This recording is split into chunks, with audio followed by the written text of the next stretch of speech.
Confissões, Santo Agostinho, de Magistro, do Mestre, capítulo 11. Não aprendemos pelas palavras que repercutem exteriormente, mas pela verdade que ensina interiormente. Agostinho.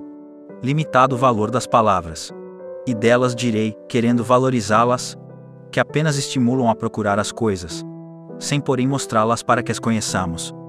No entanto, aquele que me apresenta alguma coisa, quer aos sentidos corporais, quer à mente, ensina-me de fato as coisas que quero conhecer.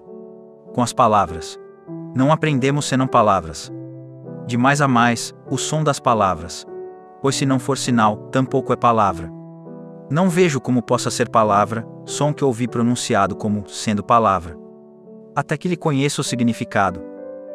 O sentido completo das palavras se consegue apenas depois de conhecer as coisas. E ao contrário, ouvindo somente as palavras, não aprendemos nem sequer estas. De fato, não tivemos conhecimento das palavras que aprendemos, senão depois de perceber seu significado. O que acontece não ouvindo as vozes que as proferem, mas pelo conhecimento das coisas significadas. Ao ouvirmos palavras, é perfeitamente razoável saber ou não o que significam. Se o sabemos, não foram elas que nos ensinaram, apenas o recordaram.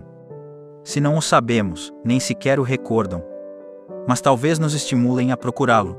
Ora, daqueles objetos que servem para cobrir a cabeça, e dos quais apenas ouvimos o nome, coifas, só podemos adquirir a noção depois de vê-los. Portanto, nem sequer o seu nome conhecemos completamente, não antes de conhecermos os próprios objetos.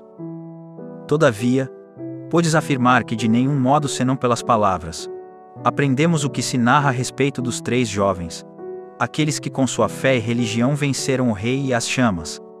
Quais os hinos de louvor que cantaram a Deus? Quais as honras que mereceram do próprio inimigo?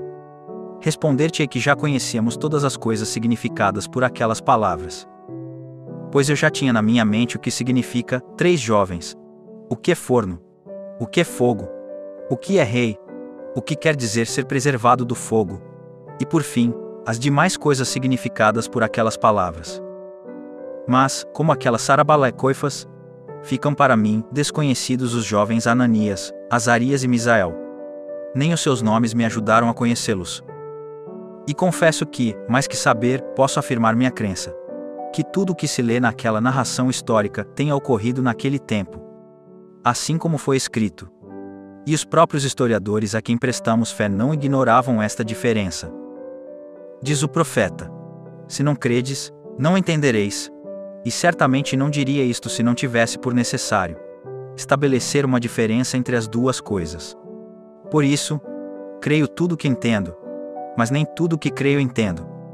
Tudo o que compreendo conheço, mas nem tudo o que creio conheço. Eu sei quanto é útil crer também em muitas coisas que não conheço. Utilidade que se aplica também na história dos 3 jovens. Como não posso saber a maioria das coisas, sei porém que é útil acreditar nelas.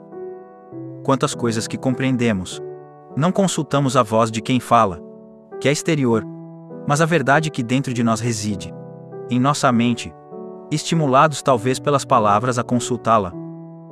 Quem é consultado ensina em verdade, e este é o Cristo que habita, como foi dito, no homem interior, isto é, a virtude única de Deus, e a eterna sabedoria, que toda alma racional consulta, mas que se revela ao homem, na medida de sua própria boa ou má vontade. E se ocorre o erro, isto não acontece por falha da verdade consultada, como não é por erro da luz externa, que os olhos se enganam. Esta luz que consultamos a respeito das coisas visíveis, para que nos las torne claras, na proporção em que nos é permitido distingui-las.